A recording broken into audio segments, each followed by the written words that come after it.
We're live here from McCoy Stadium. This is Trifecta Sports. My name is Tanner Rebello. This is Evan. What's up, Evan? How you doing? It's been a very long time. I think it's been like 6 months since we've done a broadcast from here at McCoy Stadium. We're obviously in the parking lot. Yesterday, we agreed to do this, and I was under the impression it was going to be sunny. And who told me it was going to be sunny, Evan? Who might have told me that? It was going to be a nice sunny day. Shut up. Evan did.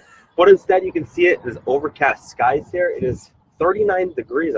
41 degrees. I stand corrected. 41 degrees. It is cold. It is bitter. But we're talking about Red Sox baseball, Pawtucket Red Sox baseball. There's a lot to get to today, including the rosters. Obviously, for Pawtucket, the rosters are less defined. For Boston, we kind of have a general idea of what's going to happen. But we're going to have a lot of speculation in today's show. It's been a long time, so it's going to be nice to get back into it. Evan, how was your offseason?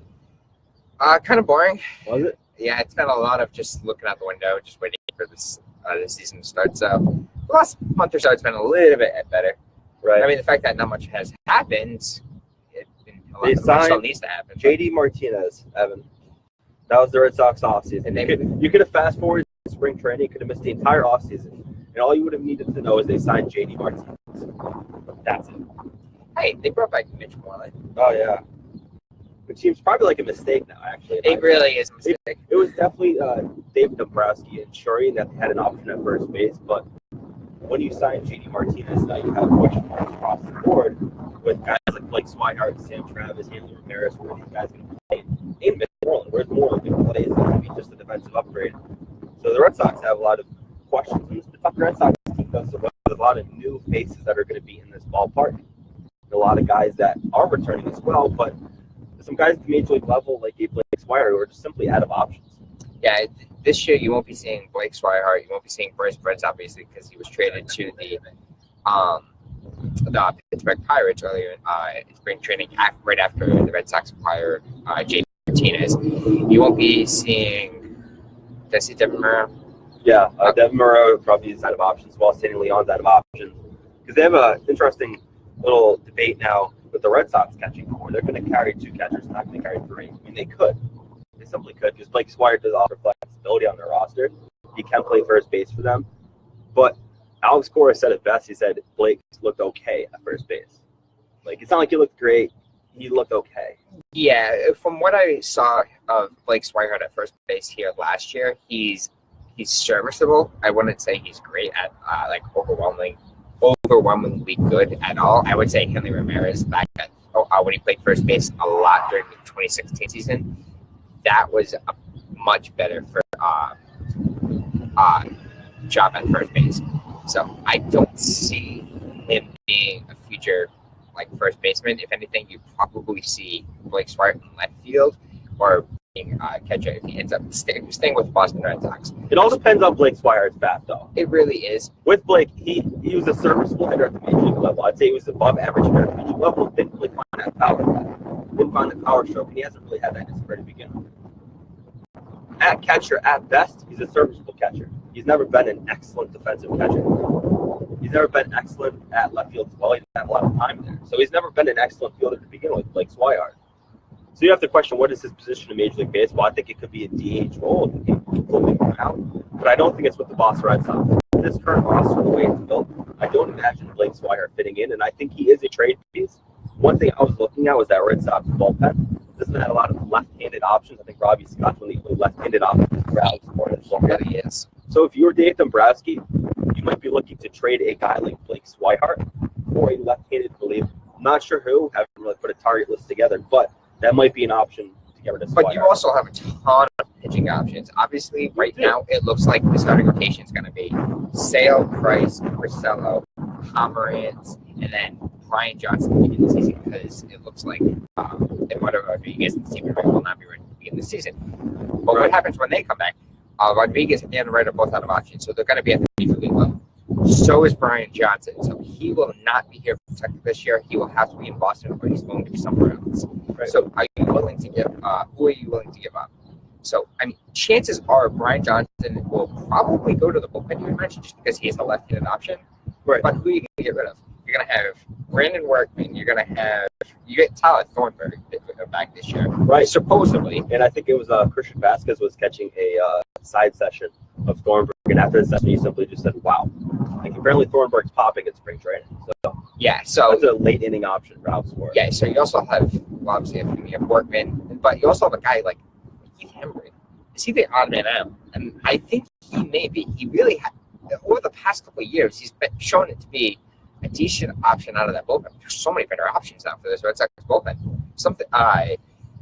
Since Dave Dombrowski's gotten here, he did something that he never did in Detroit. He has built the bullpen in the ass. So it's going to be interesting to see if maybe Keith Hembry is a trade piece for the Red Sox to possibly try to bring in a prospect or two, because after all, he's dismantled the organization's prospects. So that's you think he's dismantled the organization's prospects, Dombrowski? Since he got here, he's traded away a lot of time. Oh, he certainly has. Well, he pivoted, right? The Red Sox were intent on building this farm system with talent coming up every couple of years. They had that. They had guys like Xander Bogaerts, Mookie Betts move up to the system, Andrew Benintendi, Rafael Devers. The next level, you have Michael Chavis, who might be with the Boston Red Sox this year. I think he ends up being in Pawtucket this season, though. So they still have options within the organization. Still have guys like Trey Ball, the organization who could inevitably develop into something. Trey Ball, he's that would have happened. No, I think he's still. He's in Double A. He is in Double A. Yeah. He is in Double A. But another guy you got looking for is the only reason why I'm saying it is because he has options. Is Rafael Devers. He's going to be in Boston this season. I know, but the matter of the fact is there are a lot of players that are so much better defensively than him. It gives them an option to send somebody down if they can't get rid of somebody. It's not going to happen because Michael Chavis was in Portland last season. Looked like he was ready to go to Pawtucket. They ended up holding off. He was in the Major League camp this spring training. He was sidelined a little bit here, but I think Chavis' plan is to start the year in Portland and be in Pawtucket. I don't think they're going to want to have Chavis and Devers here at the same level. They won't. So I think Devers is going to be in Boston. Who's going to be your starting third baseman? It could be when Detroit comes back. It's Eduardo Nunez. The only option I can really think of is you basically do utility with Brock Holt and maybe Blake Swihart if you keep them both. But Brock Holt's another name. Brock Holt. I know.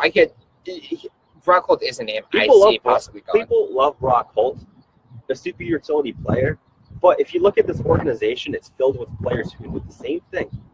Maybe he's a little bit better than them. But there's a ton of guys. He might have been over that. Jansen, he can play multiple positions at Pawtucket. Yes. So I believe Lynn can play multiple positions at Pawtucket. Yes. Steve Selsky can play third, first, left, right. Yeah, but he can't hit. No, he can't hit.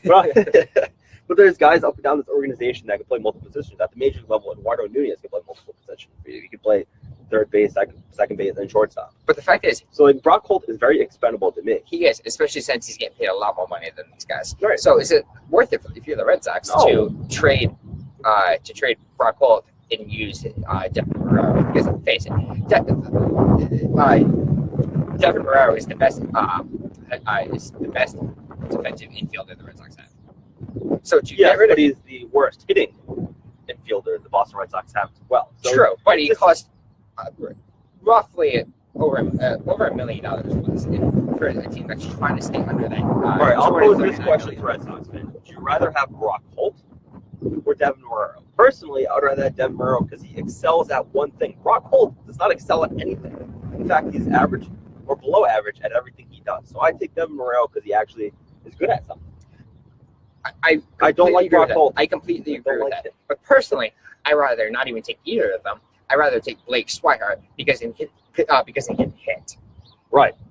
But you have guys in your lineup now that can hit. You signed JD Martinez. So if you didn't sign Martinez, I would want to know something? I do not care about who's the better player. I want to see offense. Last year, the Red Sox could not hit the ball out of the ballpark when the entire league was on juice. But where's Swihart play? That's the issue with Blake Swihart. Where does he play on a day-to-day basis? You can move him around.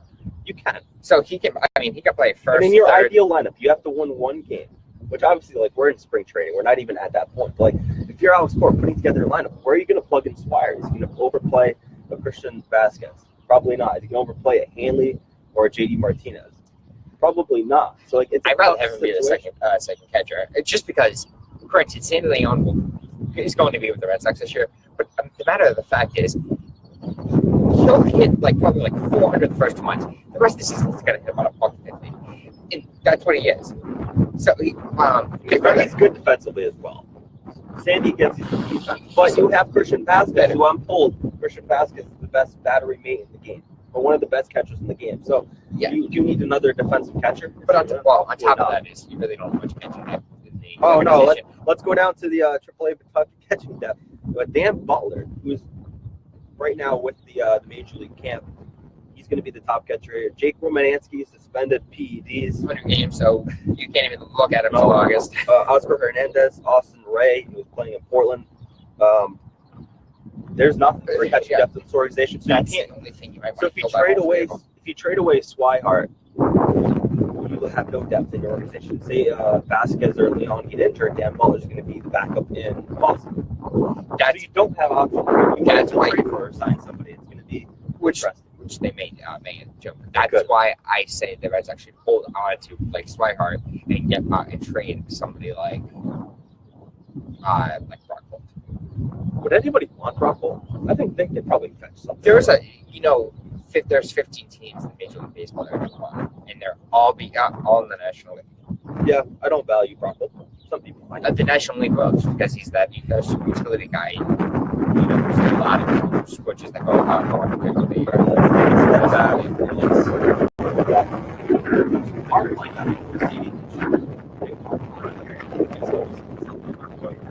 That's a big topic this offseason. I think was probably the number one topic related to the Red Sox was where are they going to play? Probably the number one topic for the Red Sox organization to begin with. Continue. Yes, maybe.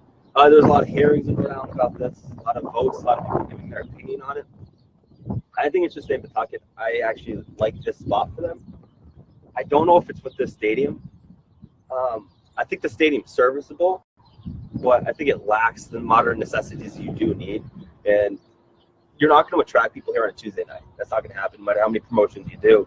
There's certain ones that will get you out. You keep it a park like this, improving your revenue on the weekends. How do you drive down a Friday, Saturday night in the summer? And they do very well here in the summer. Yeah, last summer it was all about, I think, one Saturday night game was sold out. So, yeah, and Friday, Saturdays, they really draw here. You and I both remember there were some games when that cage opened at 5:30 on a Friday night. It was, if you can see behind us, it's way over there. It's the entrance to the gate, and the line went way over there. They do fine here. I think the park needs a change. I think it needs a lot of improvements. Do they need to build a new ballpark? I don't know. I don't think it's going to work anywhere else. I don't think you're going to improve your ticket sales in other areas. You're going to have to charge more. Yeah, I don't. If you build a new ballpark, you're going to have to charge more for the tickets. And I don't know if that's necessarily going to work for that. Yeah, your best bet is probably going to improve the area around here. Just so you can try to drive to the not to offend anybody that's around here right now or listening to this, but this isn't exactly the nicest area. They could probably use some kind of restaurant. Maybe one of the ideas I had, you see right behind me here, this area, let's turn it into like a little restaurant, for the season. Little restaurant within the ballpark. Let's improve the food options within. Yeah, that's an absolutely great idea. Let's pay for the rest of the park. Or you can put like a full year-round restaurant option. Obviously, during the off-season, you probably only do maybe more like dinners. If they stay here with this current park, it needs a complete overhaul. It does. They do need a change here. I just don't know. Is it going to work in Providence? They're talking about the Apex building. If everyone knows where Apex is in Pawtucket, they were talking about potentially doing it there. I think that's an option because you have easy on, easy off the highway, but it's going to cost a lot of money. It is. I do like the Slater Park location, which is that one. I do think if you were going to do it somewhere else, I think that would be a reasonable position. I think we're talking about downtown Providence, and I think that would be a very bad idea. Yeah, in Worcester? Are you kidding me with Worcester? You're going to draw less than you got here. That's not going to work.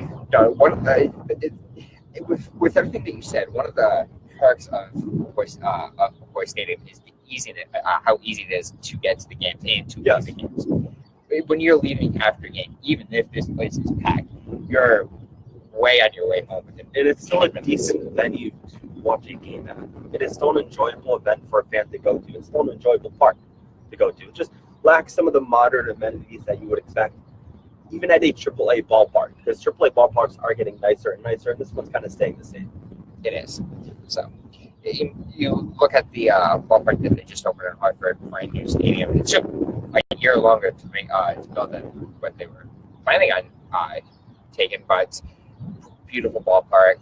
It would be nice to see some of those, some of what they do there here, but who knows what's going to happen. Yeah, and I think people will continue to debate about it, and nothing will get done for quite some time. But ultimately, I think ownership has control here. Larry Lucchino, Charles Steinberg, those guys have control. Yeah. But they can make it happen. If they want to use more private money, they can pretty much make anything happen. But I can question whether or not that's going to happen. And I'm not a big Larry Lucchino fan. Many of you probably have heard me rant over the years about Larry Lucchino and how I think he destroyed the Boston Red Sox organization, drove Theo Epstein out of town, and basically killed chances at more World Series championships and run this organization. If you love John Lester, you should hate Larry Lucchino. Yeah. Killed. Like, I'm not going to go on a Larry Lucchino rant here. Yeah, don't. No, because we could be here all day, probably hours of me explaining. Yeah, I'd probably just leave. Okay, you probably should. But it'd be a very entertaining rant. Yes, I believe. So let's talk about the Pawtucket Red Sox roster. Then we'll jump into the Boston Red Sox roster. But starting off with Pawtucket, they don't have a lot of starters, which I think Kevin Bullis is going to have an interesting time here. Because he doesn't have a lot of options. Hector Velasquez is probably going to be the number one starter here in Pawtucket. I would imagine so. Another guy that could be a starter, it's going to be Jalen Beeks, probably the number 2 starter here. Probably. We got a guy, Marcus Walden, who started some last year. He did. But looking at the options Bulls has here, Walden's probably going to be in their starting rotation, at least to start the season. Yeah, last year for Walden, he would begin the season in the bullpen, but later in the season, he has a lot of games, and during those games, he was pitching 75 pitches. So it's one of those 7 games where you're quick out of the bullpen to 6-7 people. Yeah, Justin Healy, who I think is probably one of the more interesting prospects, pitched for the Minnesota Twins organization last year. Part of the one-time draft. He made it here to the top. He had a 2.66 ERA. He had 7 starts over 44 innings pitched. He is a starter and probably the more interesting one to me. Pawtucket, if he can continue to look like he did last year, that's down the stretch. There's a chance he is in Boston at some point. He's another starter. You have Andy Ferguson, who is an interesting name here.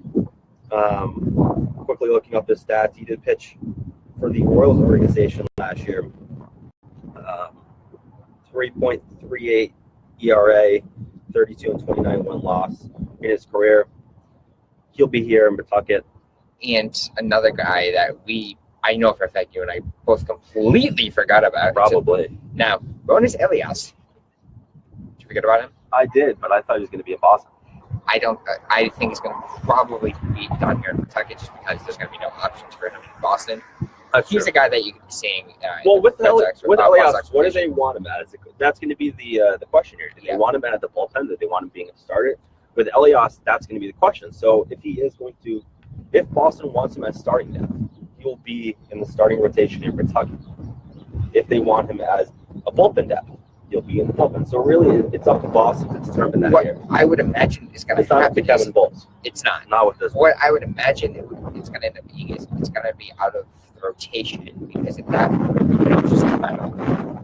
So if you put it as rotation, you're strictly to be preparing for preparing to make those. But Boston might have a starting option. True. That is. We've been talking about their 5-man rotation. Like 8 guys. There's 8 guys who could legitimately be part of that. And all of them have to be individual on the team for the major league. Right, like Stephen Wright and what order because they come back from injury, and there's going to be a ton of decisions for first-year manager Alex CORA, and it can make or break his season. It really should. Pick apart and see what happens. But keeping with the Pawtucket Red Sox, let's move to their bullpen. Highlighted by guys like Tommy Lane, who returns to the Boston Red Sox organization. They signed that bullpen that basically last 2 seasons. New York Yankees. So he's coming over here with 8 experience. Yeah, we know We know for his problems. I believe depth to their bullpen. Kyle Martin is another guy out of the bullpen here in Pawtucket. Nice. Jalen Marcus Wallen, another guy who we don't really know we talked about being a starter, but realistically, long term, he's probably going to be the bullpen for this team. Ty Buttrey, who you said Kevin Bowles refers to him as a closer. Don't look at his stats, though, because the stats are misleading. Because if you look at his stats, you might think he probably shouldn't be. It is. Honestly, the first time that I watched Ty Buttrey pitch down here, he gave up 4 runs in the 9th inning to lose a game to Lehigh Valley. But based on what I've heard from Kevin Bowles, the Red Sox view him as a guy with late inning stuff. They like the movement on him. They like the movement on his pitches. If you do watch some clips of him, there's a potential there for him. There's other guys who have potential, like Austin Maddox, who we saw in Boston. He has some high velocity stuff. I like him a lot. He was the closer last year for Pawtucket. He was. Now that Noah Ramirez is gone, he probably will end up being. Yes, Noah Ramirez is Kevin's favorite player.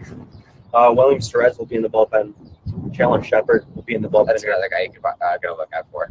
And then Fernando Rodriguez, not Fernando Rodriguez. He did play. This guy did play for the Los Angeles Angels.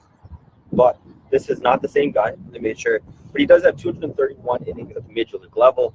He has a 4.35 ERA, so this is another depth guy for Boston. I do envision him being down the entire season. Bobby Pointer, he pitched in Double-A, Single-A. I think he makes a jump to Triple-A Pawtucket, and this is why 0.94 ERA in 38.1 innings in Double-A Portland. So this is a guy who's definitely a prospect to watch, I think, in this Pawtucket bullpen. It is. Relatively an unknown. Then you got Robbie Scott. I do believe Robbie Scott's going to be in Boston, at least to start the season, as the left-handed option for Alex CORA.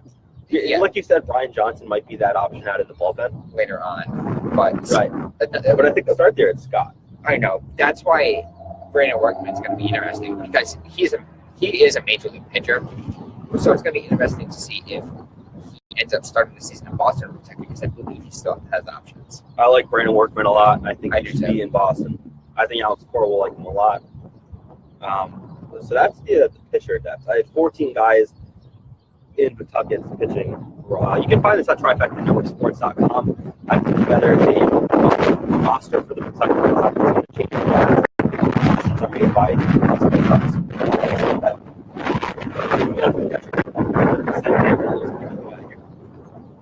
he's not currently on the roster because he's in the Boston camp right now. Oscar Hernandez being the second catcher of Pawtucket, Austin Ray being the third. If they carry him here, he might be in Portland. Jake Romanowski, when he comes back from suspension, 100 games, will he be here? Maybe, but the reason why I think he will be here is simply because the Boston Red Sox don't have a lot of catching prospects. Yeah. So that's probably why Romanowski will end up being here. Moving on to the infield, no particular spots. You have Mike Miller, who's the beloved son here. The organization is a favorite. Probably retire one day as a member of the Pawtucket Red Sox. You have Jansen Weed, like a every position. You have Zywood Glenn, who broke out onto the Boston Red Sox. He was called right up to Double-A Portland last season. It took the world by storm. Yeah, he's another guy that you got to watch out for on the Red Sox. I don't know if you have to watch out for him, Evan. Just because he is an option that can play pretty much anywhere, and you know, I just love the Red Sox. I can get anybody to do that. Sure. I can find anybody down in Double-A Portland to play every position. I think with Len, it speaks pretty simple. He doesn't do a lot of stuff well. He's Brock Holt 2.0. I saw him take PP. A lot of ground balls up the middle, and if you ever watch me take PP right here, it'd be ground balls up the middle as well. Yeah. Similar effects, Evan. You might get a line drive in there. It might be there, but that's definitely someone I think the Boston Red Sox still think highly on just because of what he did in Boston last year. It was impressive. So you can't roll it out. You know, what I saw from him in Pawtucket last season was nothing.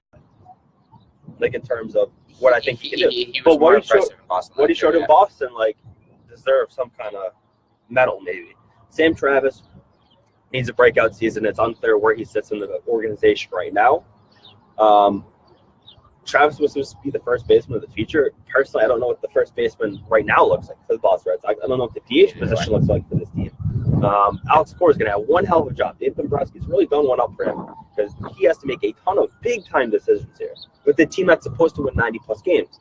the importance of a hot start in baseball can't be understated at all. I know Tony La Russa, who's the special advisor to this team, has told CORA personally that you need to get off on a hot start. That's how you set your season off right. And it's going to be tough for Alex CORA because this is the kind of decision. What do you do with Sam Travis? He's going to be in Pawtucket. So what are you going to do at first base? Like, is it going to be Haley Ramirez you're starting first baseman? Is it going to be JD Martinez going to be your starting DH? Martinez, some of his comments, like he wants to learn from Ortiz to become his own DH. But some of his comments in his interview, it was with Kirk and Callahan program on EI, the day he signed, were kind of telling me, like, this guy wants to play the field. JD Martinez, I don't think came here to be a full-time DH. Yeah, so you're probably going to see him at first base. You would also, I know. Maybe even nail the outfield. But I know this is where things are really going to get interesting because you've got to assume that you're going to have Hanley and JD Martinez in the lineup every day. Yeah, so you need that. You need to have them in there. And you also they're your two biggest power bats. I know, and then you're also going to have McCoy and Benintendi in there every day. Right. So that's when having Mitch Moreland back, it really throws a wrench in everything. And Jackie Bradley, maybe they're going to be benching Jackie Bradley if the bat's not there. Maybe you're going to move Martinez to the outfield. You're going to move Benintendi over to the field. There's options there, but that's so tough because you're going to want to have Martinez out there and left. That'd be the only spot he'd play in Boston. Yeah, probably play left field because he's not going to play right field. They're not going to move Betts off of right field to begin with. They didn't do that last year. They did not move Betts to center field with Benintendi. Yeah, even after because Betts patrols that right field so well that you're not going to mess with it. Yeah, even after the Detroit injury, remember Betts is originally a second baseman. I know we're going off like a tangent now, but the more I think about it, I feel bad for Alex CORA. I think he's been set up to fail by this Red Sox management. There's so many. Shame on You're right. There's so many decisions. You're right. He will get second guessed on almost everything he does. Nothing is easy for him this year. No, there isn't. The rotation, there's nothing easy. He has 8 starters. 8 major league capable starters. Yes. And there's going to be times where like, why didn't you put in Moreland as a defensive upgrade? Why didn't you put in Moreno as a defensive upgrade? Oh, why'd you put them in? It's going to be worse than Farrell in terms of second guessing because he's a first-year manager. It will, but based on some of the comments that we've heard out of guys like Alexander Bogart, Justin Pedroia, it sounds like that the mood in the clubhouse is a lot more upbeat than it has been in the last couple of years under John Farrell. Oh, I certainly agree with that. I just think CORA is going to have to make tougher decisions than Farrell had to make. Right out of the gate, there's a ton of decisions CORA has to make. And this is going to determine his legacy in Boston, his tenure in Boston, how long he's going to be here, and it's going to determine his success ultimately. There's a lot of big-time decisions for this guy. And I feel incredibly bad for him because you don't want that under first-year manager. You want to make it almost easy for them. Oh, you plug in this guy here, plug in that guy here. Yeah. But there's so many decisions and a lot of players who are on the fringe here where they could either be in Pawtucket or in Boston. And some of the guys that are on the fringe are out of options. See, you can lose him for the entire season. There might be some directives from Dombrowski where it's like, you got to play this guy because we can't lose him. Yeah. And unfortunately, with Morero, he is a Scott Boras guy. So there's always this bunch of pressure. I know last year there was a lot of pressure from Boras onto the Red Sox, basically saying you have to play this guy. Remember, there's a lot of directives between them. Moving back into the Pawtucket lineup here, Ivan. Why do I say Evan? Ivan DeJesus Jr., 242 MLB average, 295 per at-bats. Is that his first time here in Pawtucket? He played in 2012 and 2014. I think he had 30 or so at-bats for the Pawtucket Red Sox. This name might sound familiar to you because he came over in that 2012 Dodgers trade. Mega trade. That basically freed the Boston Red Sox up against and a drunken Josh Beckett. So, good. And kind of a loser in Adrian Gonzalez. Yeah, he is a loser.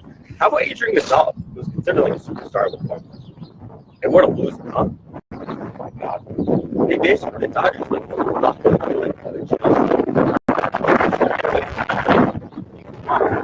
they both. What's Gonzalez? That's the one guy who's lost for the you get it.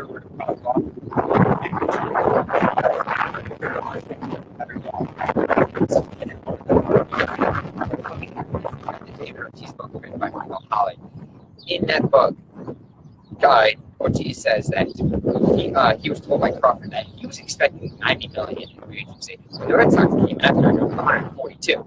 He was like, "Holy crap! I got to take this offer." And remember with David Price, his contract to a couple of, fast forward. 5 years. You offered him $30 million for the St. Louis Cardinals or something like that. And I think with JD Martinez, we're going to find out that the Red Sox were significantly over what the competitors were offering. And that's why I think it was a one-team race here for JD Martinez. Because I think a lot of the other teams were out quickly with the Red Sox overbidding. But I do think JD Martinez is a way better fit in this organization than a Crawford or a Price was ever. I feel like it's the same thing, too. His comments, the way he was working with Ortiz, the fact that he was like a 22-year-old with like a Red Sox cap, whatever it was, he was in high school. His 18th birthday was went at Fenway Park. Yeah, it was the final game in 2000. Final game of that 5-game series against the Yankees back in 2006, where like the Yankees Mike came in a fun way. Mike Lowell left the tickets at will call for him because his sister worked with like Mike Lowell somehow, or whatever it. So I think he's a way better fit than a Crawford or Martinez. Yeah, I mean, I know you said that you think the Red Sox may have paid for. They definitely did overpay for him, but the way the contract is, I don't hate it. But I mean, another when you look at it is coming into the offseason, they wanted Scott Boras wanted 7 years, $210 million for Scott Boras. Scott Boras. I know, but so basically, he's a good agent. If you're, I know he is. He's the best agent in baseball. But if you're Dave Dombrowski, you're like, man, I got this guy. I got the guy, my guy, for $100 million less. Everybody knows he's blowing smoke with Boras. The fact that Scott Boras got his client 2 years, $50 million. 2 years of playing baseball, he's going to have $50 million in his bank account. Guaranteed, $25 million a year. That's not bad. That's remarkable for a player like JD Martinez, who no one in the league seemed to really want to compete for that kind of money. Yeah. And then guess what? If you're the Red Sox, most of your money is already guaranteed and out of that contract in 2 years. But does it put you out of play for Bryce Harper, Manny Machado, those kind of players? In terms of free agency, I don't know. It's going to be tough, but if you're willing to pay, you can still get them. Michael Chavis, I have him in the infield in Pawtucket. I think he starts here in Double-A Portland just based on spring training so far because he hasn't really gotten out there for action. So I think they start him in Portland, and then a couple months in, maybe in summertime, you'll see him here in Pawtucket. I don't think he's going to have that Devers route where he jumps up after like 3 games to Boston. I don't think that's going to happen. He was here for a week. But it's going to be interesting. So Devers looks like the third baseman of the future. He looks defensively like he's capable. He's hitting well in Boston the first couple months. There might be a decision here with Chavis. And are you going to continue having him at third base? Are you going to move to the outfield? Are you going to move to first base? Or are you going to move Devers over to first base? Because they have 2 top third base prospects. Both defensively aren't that good. Chavis is better than Devers defensively, but defensively, I'd rather Pablo Sandoval than Devers, but oh yeah, I want Devin Moreau defensively, but I think with those 2 guys, you have to question their long-term play at third base. Jesse Coros comes over from the Mexican League. Will be here in Pawtucket, batted .293, 436 games, and guess what? He is a hyper utility player, but .293 batting average, so he's hit higher than Brock Holt probably ever will. Yes. Moving to the outfield, we got the guy that's going to replace Bryce Brent, Jeremy Barfield. He's back 27 home runs for Double-A Portland last year, and I know Evan is just ecstatic to watch this guy play baseball. I cannot wait to watch this guy here at McCoy Stadium this year. He's going to hit 260. He's going to hit 35 home runs. It's going to be fantastic. I think he's going to have the second most home runs in the Red Sox organization behind JD Martinez. You might not be lying. He's going to be a commodity here in Pawtucket. It's going to be fun to watch. Not going to be in Boston. Oh, you will not see him in Boston. So that's the thing. Bryce Brent has the swing and potential to make it at the major league level. In fact, he has shown it in Boston at his time there. Barfield, in my opinion, is not that. He is simply a power bat at the lower levels and nothing more. Yes. Rusney Castillo. This guy was good last year for this team. This guy hit. This guy ran. This guy fielded.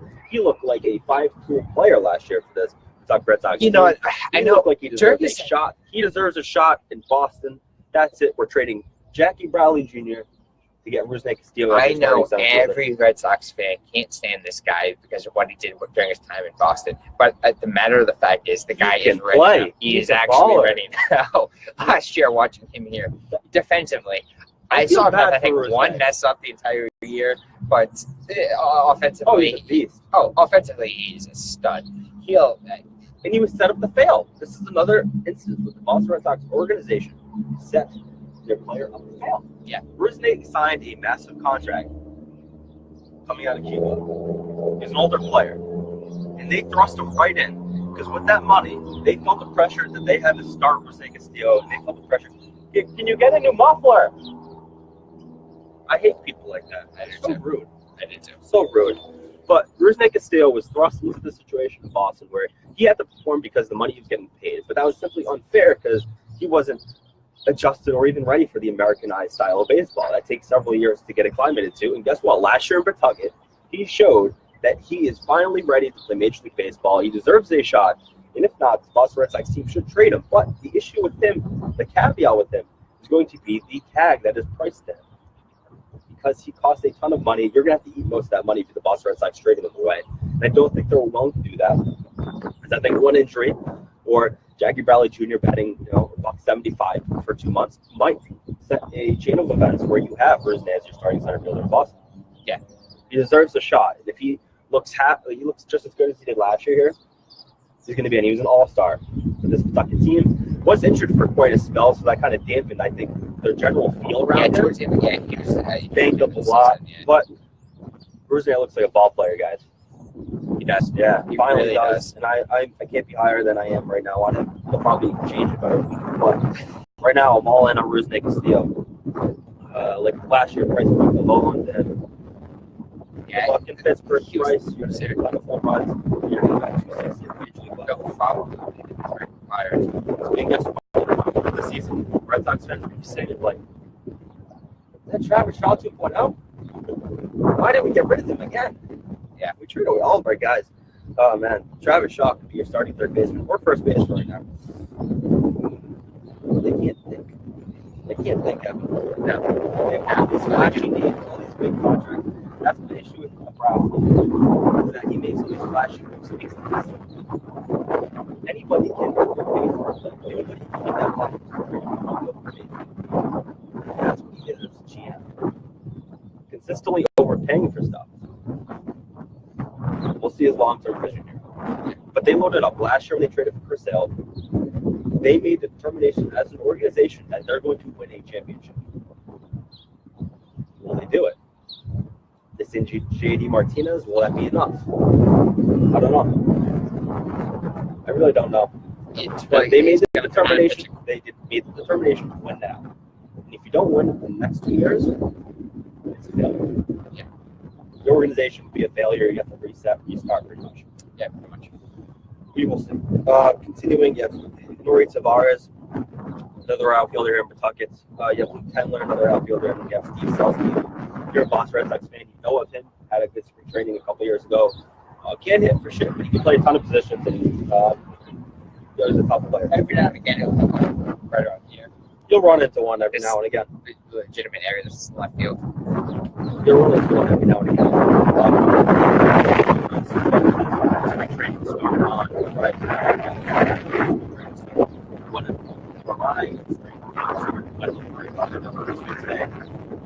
Nothing major. Shouldn't be a concern, and I think he's still on track.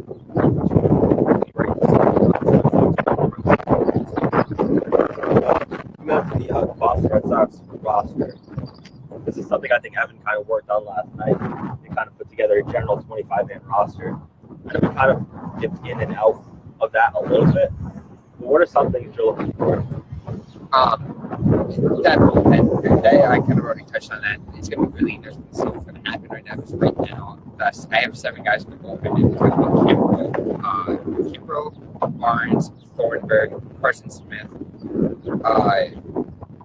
Brandon Workman, Joe Kelly. Yeah, Joe Kelly. But it's going to be really interesting to see how things work out in bullpen, especially once Eduardo Rodriguez and Steve back, because you're going to want to hold on to them, so they're probably in the bullpen. So who's going to come out of that bullpen?